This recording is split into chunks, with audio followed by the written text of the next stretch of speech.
I have as much fear as anyone else. That's not, I mean, that's just a human emotion. The difference is what I do with it. And I was raised never to let it define me, to like the only way to get through fear is to walk straight through it.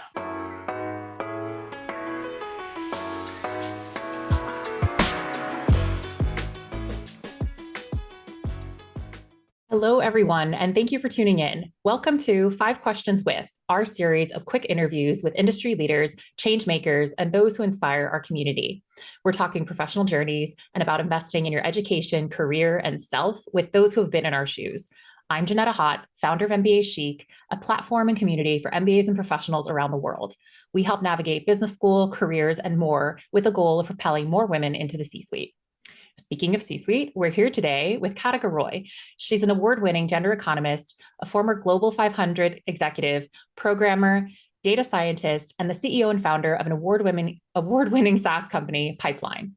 CNN, MSNBC, CBS, Bloomberg, Cheddar, MarketWatch, Yahoo Finance, and more have sought Katica for her sharp and unconventional take on the day's headlines. She's interviewed leaders like President Biden, Vice President Harris, Senators Booker and Gillibrand, Secretary Pete, Sophia Bush, Gretchen Carlson, and Eve Brodsky, to name a few. Her high-octane visionary articles have been published by the World Economic Forum, Fast Company, Fortune, Forbes, Harvard Business Review, and many more. And those articles have garnered over 2.9 billion impressions. In 2017, Katica was named a luminary by the Colorado Technology Association. In 2018, a Colorado Governor's Fellow. In 2019, a top 25 most powerful women in business. And she was awarded the Stevie Entrepreneur of the Year Gold Award. In 2020, she was named Colorado Entrepreneur of the Year. In 2022, she was named LinkedIn Top Influencer for Gender Equity. She's a member of Fast Company's Impact Council and Bloomberg's New Economy Forum. And she received her executive MBA from the Daniels College of Business at the University of Denver. Thank you so much for being here, Katica. It's great to see you again. Oh, thank you for having me. All right, so this is MBAchic, so we'll dive right in for the first question. What drew you to the MBA? What did the MBA mean to you, this investment in yourself and your career, now that you're on the other side? I did my MBA for a couple of reasons.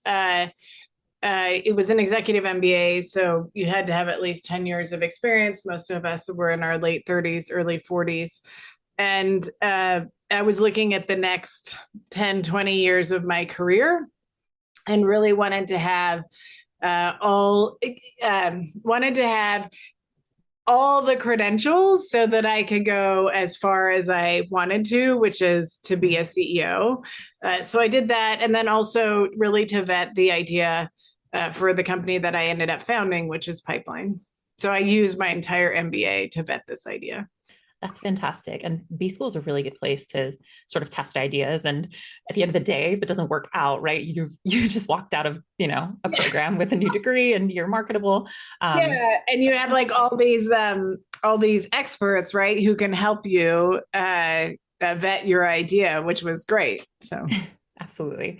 Fantastic. So going back to kind of like as you're maybe thinking about the MBA, as you're testing this idea, you already had a very successful career, right? You rose through the ranks in corporate, helping to define strategy and I believe workforce development and kind of building out large organizations. Yeah. And kind of eventually decided to forge ahead on your own. So you said you wanted to be a CEO. Was this entrepreneurial kind of path to the C-suite always in mind for yourself? I guess from your MBA days to today, or even before that, what did this path look like? The short answer is no. I wanted to be a CEO. There were three ways that would happen. Either I would continue in the big company realm, right, and move more into roles that would set me up to be a CEO, or I would go into a mid-market company as like a COO and move into the CEO role eventually, or found my own company. My father was an entrepreneur and a fairly successful one. But I think as a child, having grown up with an entrepreneur as a father, I saw the upside and the downside, and that roller coaster that I think is sort of often told after the fact. So you can think about like Airbnb, and they talk about their Visa round and some of those stories. I just thought I never want to do that. That sounds like a terrible way to make money. Why I ultimately started my own company is I felt that at the time I was in my early 40s and felt like this was the time for me to at least try that. Mm-hmm. And that if it didn't work, I at least had enough time to go back to the corporate world and make that up. Mm. It's so funny. That's not the first time the roller coaster analogy has come up in these conversations. I think having that kind of firsthand experience, that look at entrepreneurship, it's kind of, you've seen what it can be like. But yeah, there's potential for you to kind of to forge your own path and do your own thing and put your own mark on things. So it's cool to see that you already had so much success in your career and you still said, hey, there's something more that I can create here. There's more impact that I can have, which is great to hear. Can you tell me a little bit about what kind of entrepreneur your dad was? Sort of a follow-up to this one. Oh, no, he was very good at, well, that's a great question. My dad was really so there are people who care about a particular issue and they go into starting, like myself, who go into starting a company like Pipeline. And then there are like serial entrepreneurs. My father was a serial entrepreneur. And what I mean by that is that my father was very good at spotting opportunity and how to very good at looking like he was very visionary. So he was very, and I'll give you some examples, but very good at seeing opportunity that other folks didn't see coming, and then ability to build a business around that and then sell it. So a lot of my father's businesses were acquired. So for instance, he started a winery. I grew up in Napa Valley, which and wineries take a long time to make money, but it was right at the time when Robert Mondavi had started his winery. And it was really when Napa Valley, obviously that's where I grew up, was really being put on the map for wine. So my father, they were friends with the Mondavis, that ability to sort of see that. Or he built a hotel in San Francisco. He built the first hotel in Napa Valley. He, after the fall of the Iron Curtain, he worked to bring modern telecommunications to Hungary, which was where he was born and raised. And so my dad was very good at visionary entrepreneurship and the ability to create model around that and then get it up and running and then sell it. And so, I think that it was interesting to watch that. I think also because of that, from a very young age, I'm the youngest of 6, and we were all expected to sort of be part of, whining and not drinking, but whining, just sort of like the social events of, I remember from a really young age, I met Mayor Feinstein when I was 5 years old. One of my father's lead investors who was often the first investor in all of his businesses. He had a huge impact on my life. And so I think that, certainly impacted me as well. Oh my gosh. Yes. It's what I almost want to say, what incredible training grounds, but what a great perspective to have, to really see that, have that big picture view, to see that up close. That's awesome. All right. So kind of getting into this, what sort of drives you as a leader, right? So I guess, this is the second half of the question, but what drives you as a leader? What's your leadership philosophy? And what do you think has been key to your success? And I guess talking about your dad a bit, who inspires you? Who has served as a mentor or sponsor along the way throughout your life and career? I'm going to talk a little bit about my dad's story. My mom also, this is not only my dad, but my mom. So let me talk about my dad. And so my father was a refugee. He escaped from Hungary after the fall of the 1956 revolution. He escaped with my 3 oldest sisters, who were 3, 7, and 8 at the time.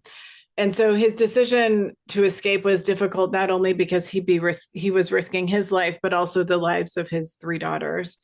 And with the help of Hungarian freedom fighters, they actually crossed a minefield walked across a minefield and then crossed the border into Austria, where they arrived to a refugee camp. And less than 2 months into their stay in the refugee camp, President Eisenhower sent Air Force One to bring 21 Hungarian refugees to the United States on Christmas Day, 1956. And they were on that plane. And so for me, my reference point for anything that I go through,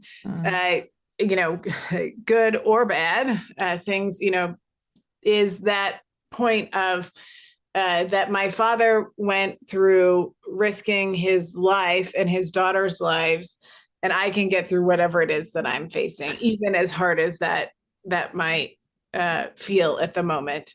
That those problems are often a privilege. That's certainly one.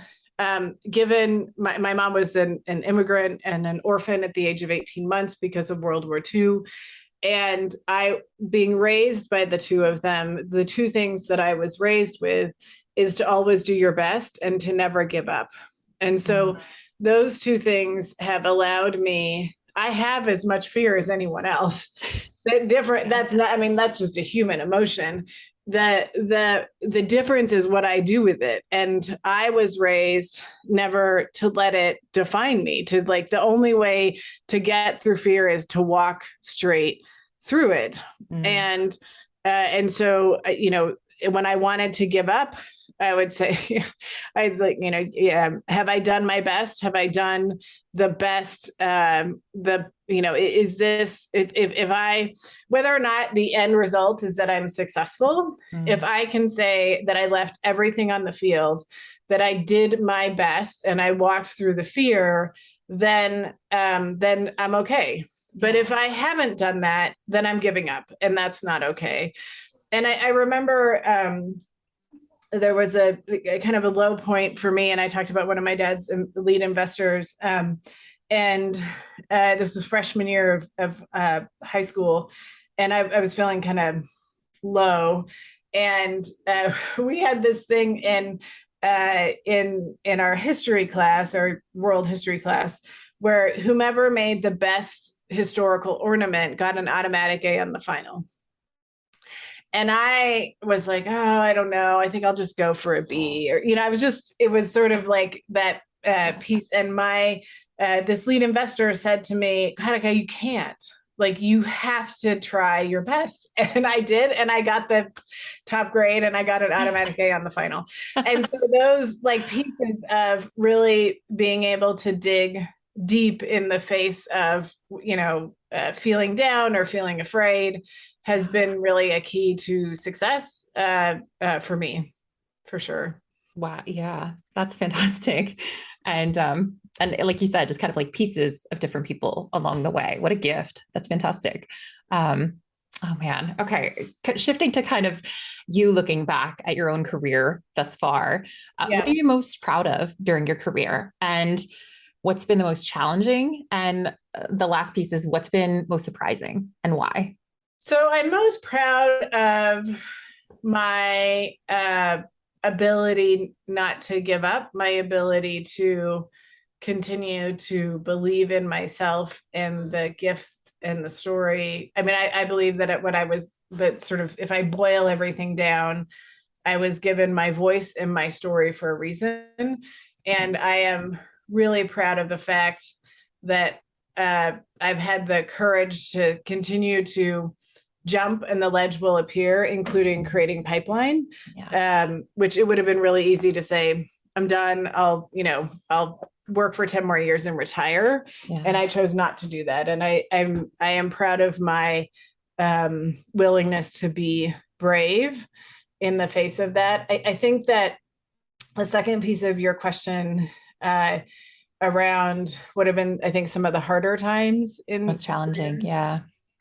It's really well intended, but we often I have a daughter, we often tell our little girls, and I certainly was told this, that if you work hard and do well in school, you can be anything you want to be. And it's super well intended, and it's not true.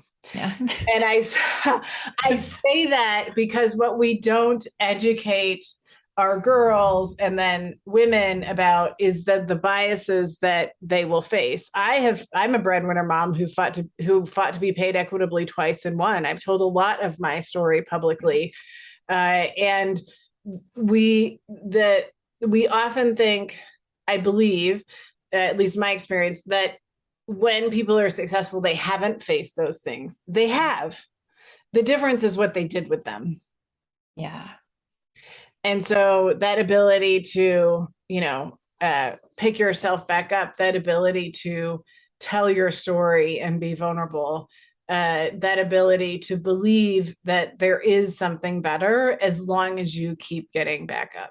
Oh, that's so good. I think that's an excellent point. Like you said, and going back to what you said about fear too, it's not like this human emotion doesn't come into play. It's not like people aren't challenged. It's sort of the willingness and the ability to kind of pick yourself up and keep pushing and keep going. Absolutely. And my experience is like, I cannot think my way into right acting.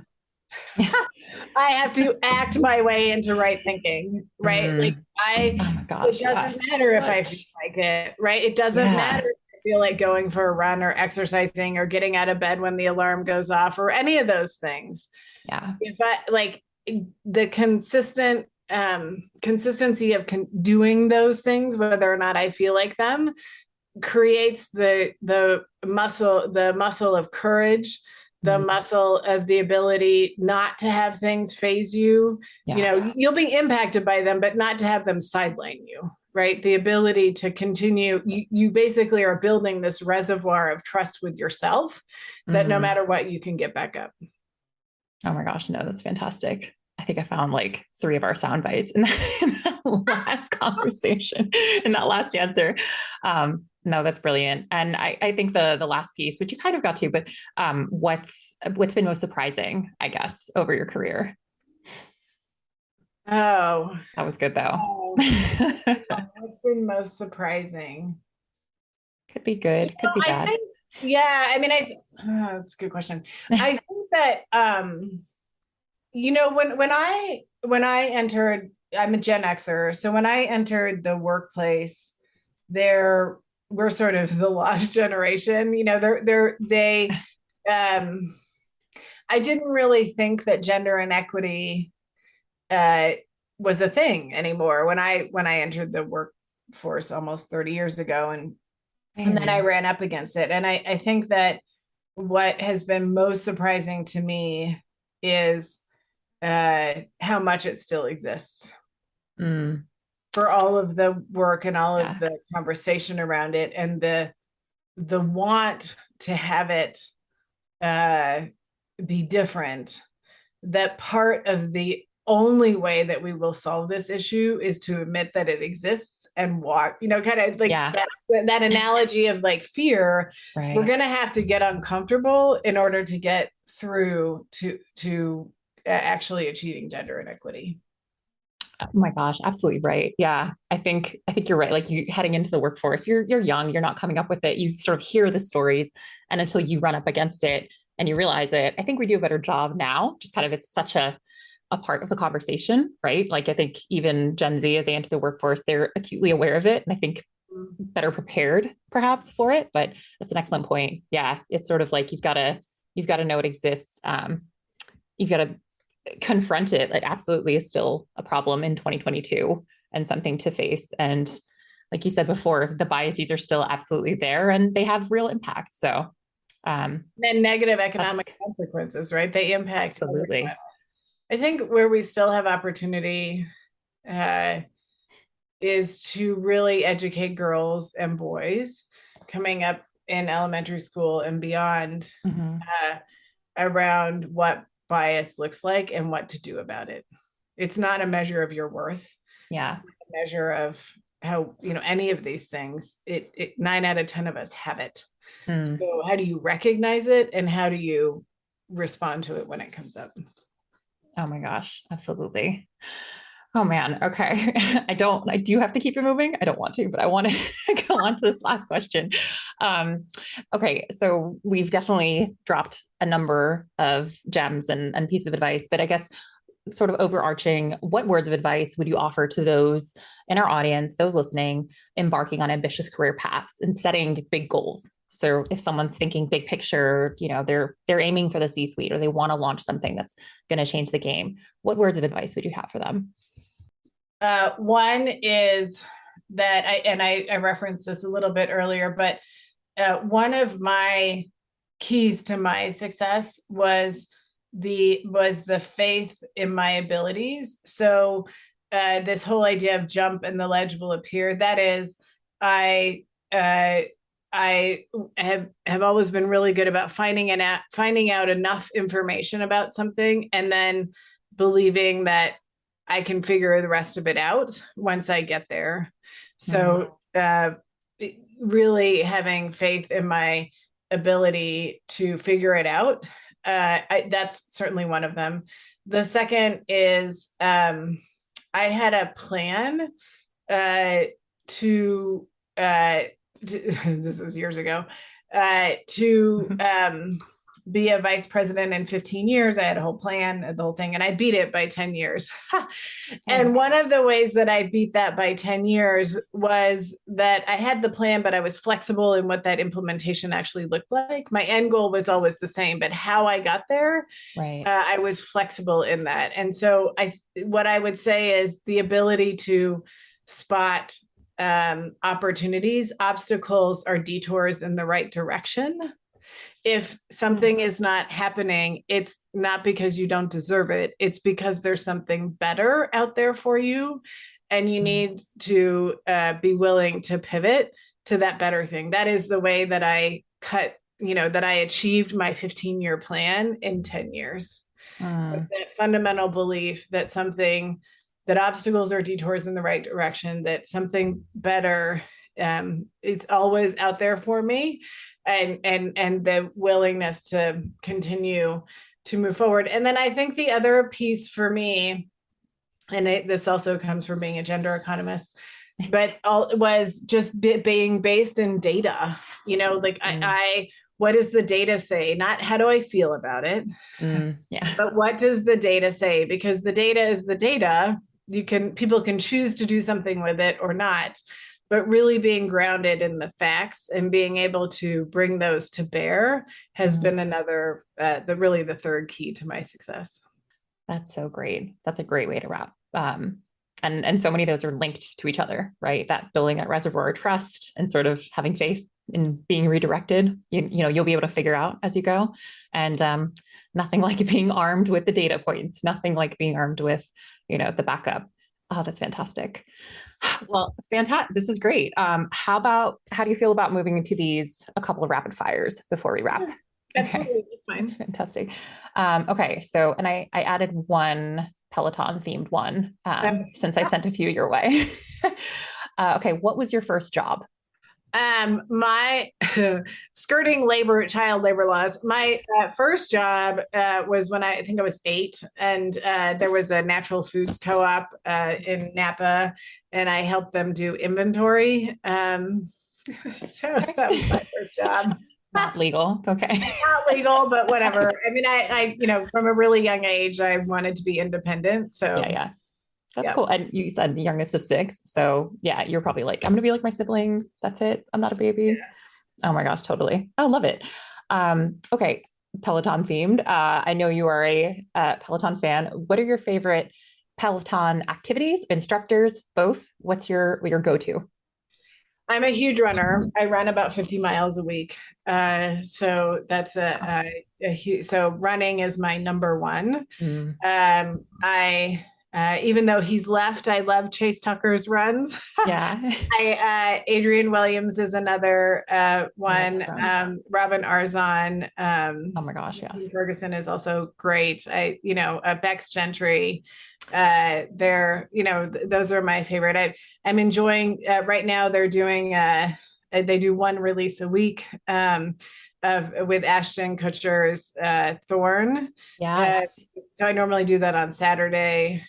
So I love that. I also do the challenges. And so I do meditation and yoga with them as well. That's So awesome. Yeah, the whole big suite. Peloton fan. You'll find me almost every day on the scoreboard doing something. Oh my gosh, I love it.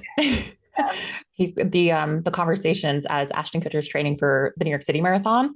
Yeah. Not to tie this to time. This is supposed to be evergreen, but those conversations are really good. So if you have a chance to tune in and listen, those are fantastic. And like it's so funny because you just sort of lose yourself in the conversation, and so many of them have been Yeah. PRs for me.